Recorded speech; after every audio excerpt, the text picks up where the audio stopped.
Yes sir, चलो देखो हमने एक ओवरव्यू ले लिया, अब बारी आती है कंक्रीट लेवल पे इसको पढ़ने की। ठीक है, देखो फ्लो चार्ट में सर पहला क्या है, strategic analysis, issues to consider in strategic analysis. पहले अपन समझते हैं जो चैप्टर का नाम है स्ट्रेटेजिक एनालिसिस एक्सटर्नल एनवायरनमेंट, उसका मतलब क्या है।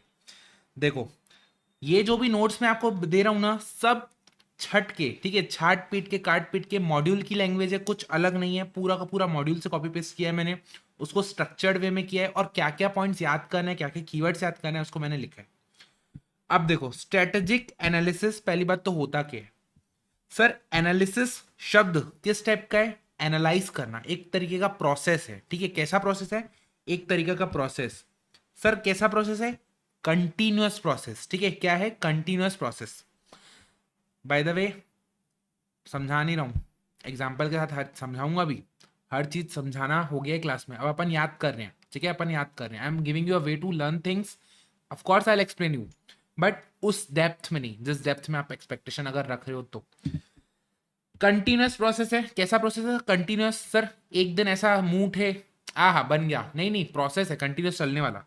क्या चीज का प्रोसेस है सर, कंपाइलिंग एंड इवेल्युएटिंग, इकट्ठा करना और उसको एनालाइज करना।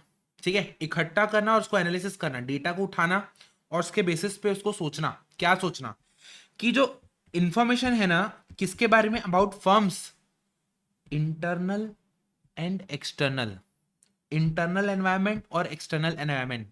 सर ऐसा क्यों करोगे, एक बात बताओ, आप बोल रहे हो कि ये प्रोसेस है जिसमें हम कंपाइल करेंगे, इवेल्युएट करेंगे इंफॉर्मेशन को जो कि एक्सटर्नल और इंटरनल एनवायरनमेंट के बारे में है, क्यों सर, ताकि हम डिसीजन ले सके, और कोई छोटा मोटा डिसीजन नहीं, स्ट्रेटेजिक डिसीजन ले सके। और जो स्ट्रेटेजिक डिसीजन है ना, वो साउंड माइंड से होना चाहिए, साउंड साउंड स्ट्रेटेजिक डिसीजन, यानी कि जो एक्चुअल में उस केस में परफेक्टली फिट हो रहा हो। देखो स्टोरी याद करो, पहला पार्ट क्या था सर, मैं कहाँ हूं, मेरे अंदर सब चीजें हैं, बाहर सब चीजें हैं। ठीक है, इंटरनल और एक्सटर्नल को अंडरस्टैंड कर रही थी सिचुएशन ये। ठीक है, सीए पूजा, सेम चीज हमको यहां करना है, व्हाट, कि सर हमको it is a continuous process of compiling and evaluating information about firms internal environment and external environment to form sound strategic decision. Video pause करो, 4 बार बोलो, कंटिन्यू करना। यहीं से ही सर इन दोनों चीजों के बारे में बात कर रहे हैं, टू फंडामेंटल सिचुएशनल कंसिडरेशन। जब आप सर स्ट्रेटेजिक एनालिसिस करोगे ना, तो दो चीजों को कंसिडर करते हुए चलना, दो फंडामेंटल सिचुएशंस को कंसिडर करते हुए चलना। क्या क्या, external environment, internal environment. Sir क्या मजाक कर रहे हो, अरे डेफिनेशन में था ना सर, फिर अलग से क्यों, इंडस्ट्री एंड कॉम्पिटिटिव कंडीशन, बाहर देखते हुए चलना, कौन से इंडस्ट्री में हो, और कॉम्पिटिटिव एनालिस, कॉम्पिटिटिव कंडीशंस क्या है, फिर अपने अंदर देखना, ओन कैपेबिलिटीज ऑर्गेनाइजेशन की, ठीक है, रिसोर्सेस, स्ट्रेंथ एंड वीकनेस, और उसकी मार्केट पोजीशन। ठीक है, तो एक्सटर्नल और इंटरनल को देखते हुए चलना। सर ये जो अपन एक्टिविटी करेंगे ना, ये जो अपन प्रोसेस करेंगे ना, कि बाहर को देखेंगे अंदर को देखेंगे ताकि एक डिसीजन ले सके, ताकि डिसीजन ले सके, उसमें ना एक लिमिटेशन है। क्या लिमिटेशन है सर, हमारे पास ना बहुत सारे अल्टरनेटिव्स आ जाएंगे, ओ उसमें कौन सा बेस्ट है, चूज कैसे करूं। पहली बात तो तुमको अल्टरनेट मिल नहीं रहे थे, अब बहुत सारे मिले तो तुमको ये दिक्कत है कि कौन सा बेस्ट चूज करूं। Does not specify which one to pick, कौन सी बेस्ट है वो नहीं बता पाता है। ये बताता है कि इतनी सारी चीजें कौन सी है, लेकिन इन सब में बेस्ट कौन सी है वो नहीं बता पाते। टाइम कंज्यूमिंग सर, इतना समय लगता है, हम अपने अंदर ओन ऑर्गेनाइजेशन की कैपेबिलिटीज को देखे, फिर बाहर चेंजिंग एनवायरनमेंट को देखे, तो it is a time consuming, एक बार में नहीं निकलेगा। सर विद दिस हमारा पहला टॉपिक हो जाता है ओवर, पहला टॉपिक हो जाता है ओवर, एक बार फटाक से आंख बंद करो, याद करो सर, स्ट्रेटेजिक एनालिसिस। एनालिसिस क्या है sir, analysis, analysis is a process, continuous process, किस चीज का, of compiling and analysing, compiling and evaluating, compiling and evaluating information, किसके बारे में, फर्म के एक्सटर्नल और फर्म के इंटरनल एनवायरनमेंट के बारे में, क्यों, ताकि डिसीजन ले सके, और ऐसा वैसा डिसीजन नहीं, साउंड स्ट्रेटेजिक डिसीजन ले सके। ठीक है, उसके बाद सर दो कंसिडरेशन आते हैं, कौन से, एक तो सर आपका इंडस्ट्री एंड कॉम्पिटिटिव एनवायरनमेंट। ठीक है, इंडस्ट्री और कॉम्पिटिटिव एनवायरनमेंट, उसके अलावा सर ऑर्गेनाइजेशन की ओन कैपेबिलिटीज, फिर लिमिटेशन आते हैं, क्या चीज का लिमिटेशन भैया, टाइम कंज्यूमिंग है और कौन सा बेस्ट है वो आपको नहीं बता पाएगा, ठीक है। ऐसे आपको पढ़ना है, ठीक है, ऐसे अपने आप को एक्सप्लेन करते हुए एक एक चीजों को लिंक बनाते हुए आपको पढ़ना है। सर टॉपिक का सेकेंड पार्ट, जब आप स्ट्रेटेजिक एनालाइज करोगे ना, स्ट्रेटेजिक एनालिसिस, तब ना कुछ कुछ इश्यूज रहेंगे जो आपको कंसिडर करना पड़ेगा, तब ना कुछ कुछ इश्यूज रहेंगे जो आपको कंसिडर करना पड़ेगा। कौन से issues? It evolves over a period of time. Sir एक बात बताओ, ये जो डेफिनेशन है ना, इसी डेफिनेशन में हर एक चीज निकाल के दूंगा मैं आपको, इसी डेफिनेशन से मैंने आपको ये निकाल के दिया। अब देखो ये कैसा प्रोसेस है, कंटिन्यूअस प्रोसेस। जब सर कंटिन्यूअस प्रोसेस है तो it evolves over a period of time, क्योंकि पहले से कंटिन्यूअस होते हुए आ रहे हैं, ठीक है, स्ट्रेटेजी बनते हुए आई है अभी तक। ऐसा नहीं कि आज मुंह उठाया बोला डिसीजन लिया खता स्ट्रेटेजी बन गई, नहीं, it evolves over a period of time, ठीक है, चेंज होते रहती है टाइम के साथ। अब देखो issues to consider for strategic analysis में ना 3 मेजर पॉइंट्स है, दिस एंड दिस। अपने को दिमाग में क्या याद रखना है सर, अपने को इसको वर्ड टू वर्ड याद रखना है, अंदर का मसाला समझ के चलना है ताकि एग्जाम में लिख सके, देखो, current strategy is the result of small choices taken over a long period of time. Sir आज की जो स्ट्रेटजी है ना, वो छोटे छोटे स्टेप्स को लेके बनाई गई है, consider over a result of small choices, ठीक है, स्मॉल चॉइसेस। पहला पॉइंट ये, स्ट्रेटजी गाइडेड, क्यों स्मॉल चॉइसेस, क्यों स्मॉल? भैया एक बिजनेस में हजारों डिसीजन लेने पड़ते हैं, ठीक है, तो हर एक डिसीजन को बेस्ट बनाते हुए अपन धीरे धीरे विद टाइम छोटे छोटे जो चॉइसेस है उसको एक्यूमुलेट करके आज की स्ट्रेटजी एक ऐसा कंबाइंड तैयार हुई है। अगेन मैं बोल रहा हूँ, वापस से डीप एनालिसिस एक्सप्लेनेशन में नहीं जाऊंगा, पर्पस क्या है याद कराना। Strategies guided by experience, strategies are guided by experience. जो आपका अनुभव है ना, उस बेसिस पे स्ट्रेटेजी बना सकते हो, बट कभी कभी क्या होता है ना, एनवायरमेंट ऐसा चेंज हो जाता है कि आपको अपनी स्ट्रेटेजी चेंज करनी पड़ेगी, भले आपके पास एक्सपीरियंस नहीं है फिर भी। It must be updated continuously as real world results become clear, ठीक है। Radically altering a strategy, radically sir वैसे तो इवॉल्व होती है पीरियड ऑफ टाइम में, बहुत समय से होते हुए आती है, कंटिन्यूस प्रोसेस है, लेकिन आप अचानक से अगर चेंज करना चाहोगे ना, अचानक से जो चेंज करोगे ना, ऐसा मैनेजमेंट क्यों करता है अचानक से चेंज? ऐसा इसीलिए करता है क्योंकि उसको ग्रोथ एक्सलरेट करनी पड़ती है, ड्रामेटिकली एक्सलरेट ग्रोथ करनी पड़ती है, ठीक है। वो ग्रोथ ऐसा नहीं चाहता है, वो चाहता है ऐसा ग्रोथ मिल जाए, तो फटाक से चेंजेस करता है उसमें, ठीक है। वापस से, radically altering a strategy is done, क्यों? ताकि आपको ड्रास्टिकली चेंज करना पड़े अपनी ग्रोथ को, एक्सलेट करना पड़े ग्रोथ को, ठीक है। ये बेसिकली समझने वाला पॉइंट था, बट समझ के भी तो अंदर तो कुछ लिखना पड़ेगा ना, तो उसके लिए मैंने डाल रखा है pointers. Sir second part, second point, यहां से आया था पहला पॉइंट, क्योंकि ये कंटिन्यूस प्रोसेस है तो it evolves over a period of time. Sir यहां से आया सेकेंड पॉइंट, जो आप देखोगे ना, आप इंफॉर्मेशन देखोगे ना फर्म की एक्सटर्नल और इंटरनल, उसमें क्या देखना, उसमें बैलेंस बनाते हुए चलना, क्या बनाना, बैलेंस बनाते हुए चलना एक्सटर्नल और इंटरनल फैक्टर्स का। अब सर एक बात बताओ, perfect balance, perfect fit between external and internal is not possible, ठीक है, इट इज नॉट अचीवेबल। तो इसीलिए क्या करना, रीजनेबल बैलेंस बनाते हुए चलना। आप परफेक्ट देखो, बैलेंस बनाना है, बैलेंस नहीं बना रहे तो परफेक्ट नहीं तो रीजनेबल बना लेना, ठीक है। डिसीजन शेप्ड, डिसीजन अबाउट क्या, strategic analysis is shaped by driving factor. कोई ऐसे फैक्टर है जो ड्राइव करते हैं, जैसे कि नए नए मार्केट में एक्सपांशन करना, एक्सप्लोर करना, लेकिन साथ में उनके साथ लिमिटेशंस भी आते हैं। कैसे कैसे लिमिटेशंस? सर कॉम्पिटिटर्स अगर रहेगा तो, ठीक है। चलो सर क्या पढ़ रहे थे, issues to consider for strategic analysis.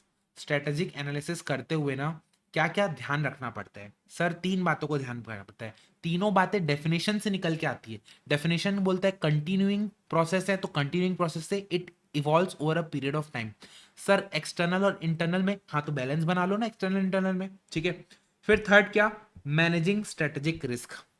Sir risk है तो इसके, अब मैंने आपको बोला बैलेंस बनाना, मैंने आपको बोला बैलेंस बनाना, बैलेंस नहीं बन रहा है भैया, एनवायरनमेंट जो हमारे बाहर है, हमारे बाहर है, हाथों के कंट्रोल के बाहर है, तो डायनेमिक है, एनवायरनमेंट चेंज होते रहते हैं, तो बैलेंस कम हो जाते हैं। It reduces strategic balance, it reduces strategic balance और create risk, and create risk. आप देख रहे हो मैं कोई भी पॉइंट अलग से नहीं बता रहा हूँ, एक एक को कड़ी को जोड़ते हुए बता रहा हूँ, ठीक है। तो आपको याद करने रिकॉल करने में आसानी होगी और अपने को एक्टिवली लर्निंग करनी है, आंख बंद करके लिख लिख के। चलो देखो रिस्क को कैसे बाइफिकेट किया गया। सर इस तरफ है मैट्रिक्स के हॉराइजन कि भैया शॉर्ट टर्म में देख रहे हो कि लॉन्ग टर्म में देख रहे हो। इस तरफ है कि रिस्क आया कहाँ से, ओरिजिन कहाँ से, बाहर से आया है कि अंदर से आया। पहले अपन देखते हैं बाहर से रिस्क आया है।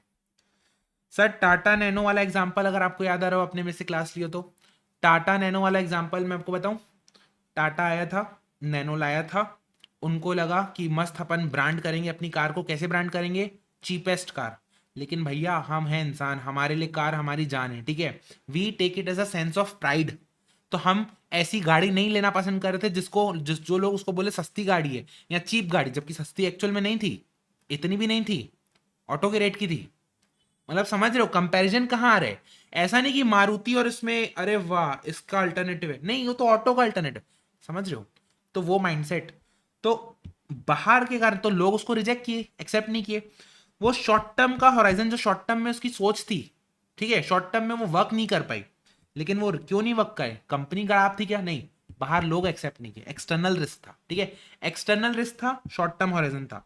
Sir it is like looking at the map but miss directing, ठीक है, गलत जगह पहुंच जाना। Error in interpreting environment, error in interpreting environment के कारण क्या होता है, स्ट्रेटेजिक फेलियर। स्ट्रेटेजिक फेलियर क्यों आता है कि हम अपने एनवायरमेंट को इंटरप्रेट नहीं कर पा रहे। नैनो टाटा ने देख ही नहीं पाया कि भैया लोगों को क्या चाहिए, क्या सेंटिमेंट चाहिए। वो ये देखा कि लोगों को सस्ती कार चाहिए, लेकिन उसको मार्केट, उसको ब्रांड कैसे किया, वहां पे वो फेल हो गया, ठीक है। लॉन्ग टर्म होराइजन, सर जो चेंजेस इन एनवायरमेंट है ना, एनवायरमेंट तो एवर इवॉल्विंग है, चेंजिंग हो रहा है, लेकिन मैं अपनी स्ट्रेटजी को चेंज नहीं कर पाया। लॉन्ग टर्म में मैंने अपनी स्ट्रेटजी को चेंज नहीं कर पाया, तो मेरी स्ट्रेटजी क्या हो गई, पुरानी हो गई। भैया मैं गाड़ी चला रहा था स्कूटर किक मार मार के, अब आ गया इलेक्ट्रिक का जमाना और स्कूटर बनाने वाले बचे ही नहीं है, तो मेरे स्कूटर क्या हो जाएगा, खटारा हो जाएगा, स्ट्रेटजी क्या हो जाएगी, ऑब्सलीन हो जाएगी। जैसे कोडक, डिजिटल कोडक का पहले एनालॉग वाले वो जो रील और फिल्म वाले आते थे कैमरे, ठीक है, धीरे धीरे वर्ल्ड इवॉल्व होते गया, ठीक है, स्मार्टफोन्स आने लगे, डिजिटल कैमरे आने लगे, डीएसएलआर आने लगे, वो अपने आप को अपडेट नहीं कर पाया, डायनासोर बन गया, ठीक है, ऐसा ऑब्सलीट हो गया। अब रिस्क कहाँ से आ रहे हैं, सर रिस्क आ रहे हैं इंटरनल के कारण, ठीक है, अंदर से आ रहे हैं रिस्क। अंदर में कैसे, भैया आपकी कैपेबिलिटी ही नहीं है। मैं बोल रहा हूँ अपनी कैपेबिलिटी चेंज करो ना, आप बोलोगे सर समय तो दो। मैं बोलता हूँ नहीं समय नहीं है, शॉर्ट टर्म में मेरे को आपको फेलियर कराने।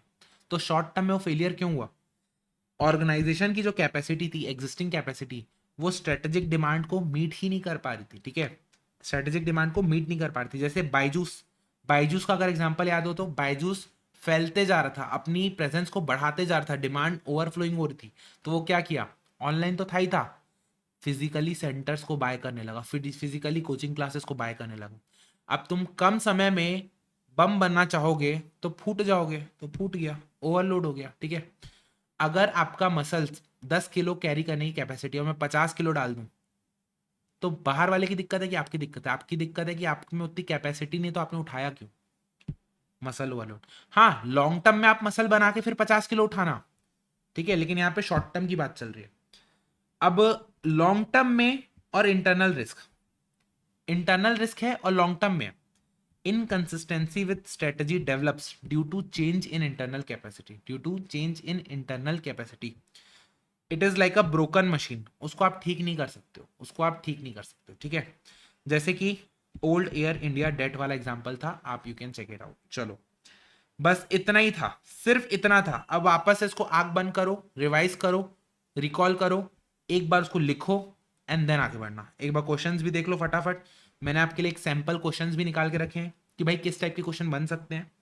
Explain the classification of strategic risk across short term and long term horizon with reference to internal and external। ये टेबल बना के आनी है, ये टेबल बना के आनी है,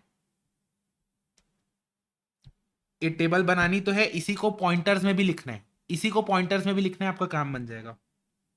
differentiate between short term external risk and long term external risk using examples, ठीक है, एग्जांपल आप ले सकते हो। ये जो पॉइंट्स मैंने लिखे हैं ना, इसको रट लेना। स्ट्रेटेजिक फेलियर का क्या कारण, क्या है, एरर, एरर इन इंटरप्रेटिंग, ठीक है, ऑप्सलिन्स ऑफ स्ट्रेटेजी, ठीक है, unable to meet strategic demand, organization की capacity due to change in internal capacity. ठीक है, ये वर्ड्स आप ध्यान रख लेना, ठीक है, इसको याद कर लेना फटाक से। देखो, strategic analysis is a continuous process but comes with own set of limitation. तो लिमिटेशन बताओ जो अपन ने ऊपर पढ़ा, टाइम कंज्यूमिंग है, कौन सा बेस्ट है वो अपन नहीं चूज कर सकते हैं। ठीक है, एक बार एमसीक्यू भी देख लो फटाक से। Which of the following represent long term external risk. Sir long term external, external है ऊपर वाला, लॉन्ग टर्म यानी कि मेरे कंट्रोल के बाहर है, ऑब्सलीट कोडक वाला एग्जांपल। ठीक है, changes in business environment leading to strategy obsolescence, C. Same way next, limitation of strategic analysis क्या है सर, टाइम कंज्यूमिंग है और कौन सा बेस्ट है अपन चूज नहीं कर सकते। With single option to choose, it involves multiple innovative option but does not indicate with single option to choose. सिर्फ ये ऑप्शन करेक्ट है तो इसका मतलब बाकी ऑप्शन को रिजेक्ट मत करना, बाकी को पढ़ना। It relies purely on intuition rather than, ये गलत है। इंट्यूशन के ऊपर नहीं, अपन उस पर काम करते हैं, अपन स्ट्रेटेजी बनाते हैं, हम उस पर वर्क करते हैं, तब अपन निकालते हैं। ठीक है, एक बार इसको भी रीड कर लेना, क्या बोल रहे हैं। Launched a variable health tracker, health tracker variable launch किया इसने through analysis of its target market. Within 2 years, a major shift in sensory technology made their product feature outdated. Product कोई आउटडेट हो गया 2 सालों में, शॉर्ट टर्म तो है नहीं, लॉन्ग टर्म होराइजन है 2 साल। प्रोडक्ट उसका वो हो गया, क्या हो गया, ऑब्सलीन हो गया। Identify the type of strategic risk. Sir किस टाइप की स्ट्रेटेजिक रिस्क है उसकी। एक तो सर बाहर मेरे हाथ में नहीं था, बाहर मेरे प्रोडक्ट में तो दम था लेकिन बाहर ऑब्सलीट हो गया, एक्सटर्नल और long term. Long term external strategic risk. ठीक है, एक्सप्लेन करना जो पॉइंटर मैंने आपको बताया। सजेस्ट दैट कंटिन्यूस, और रेमेडी बता देना कि भैया तुम देखते हो चलो, स्ट्रेटेजी को इवॉल्व करते हो चलो, वो सब बेसिक बेसिक पॉइंट। ठीक है, चलो जी, अब क्या करना है आपको, अब आपको क्या करना है, एक बार ऊपर वाली चीज को रटना है, याद करना है, आंख बंद करना है, रिकॉल करना है और एक बार लिखना है। कैसे लिखना है सर, फटाफट लिखना है। देखो स्ट्रेटेजी क्या है, स्ट्रेटेजिक एनालिसिस क्या है, कंटिन्यूअस प्रोसेस है। ठीक है, किस चीज का सर, कंपाइलिंग एंड एनालाइजिंग। ठीक है, किस चीज को, information about firms, external environment, internal environment. Sir क्या करने के लिए, ताकि अपन डिसीजन ले सके, कैसा डिसीजन, साउंड स्ट्रेटेजिक डिसीजन। ऐसे करके ना पूरा लिखना, ताकि आपके दिमाग में वो चीज पूरी फिट हो जाएगी। ठीक है, दिमाग में फिट हो जाएगी। चलो अपना जो वो है, मैंने आपको बताया था एक फ्लो चार्ट बनवाऊंगा। अपन ने देखा व्हाट इज स्ट्रेटेजिक एनालिसिस, ठीक है, उसके अंदर की डेफिनेशन पढ़ी, साथ में देखा लिमिटेशन, साथ में देखा 2 फंडामेंटल कंसिडरेशन, एक्सटर्नल और इंटरनल वाला। उसके बाद हमने देखा issues to consider, issues to consider for strategic analysis. ठीक है, चलो अपने को फ्लो चार्ट कैसा बनाना है सर, इतना बड़ा ये पूरा का पूरा फ्लो चार्ट बनाना है। इस फ्लो चार्ट में अभी अपन कहां तक पहुंचे हैं सर, यहां तक पहुंचे। ठीक है, अभी अपन कहां तक पहुंचे सर, यहां तक पहुंचे। चलो इस वीडियो को यहीं वाइंड अप करते हैं, मिलते हैं नेक्स्ट वीडियो में कहानी को आगे बढ़ाते हुए। चलो जी, bye bye, all the best. और हाँ, एसएम आसान है।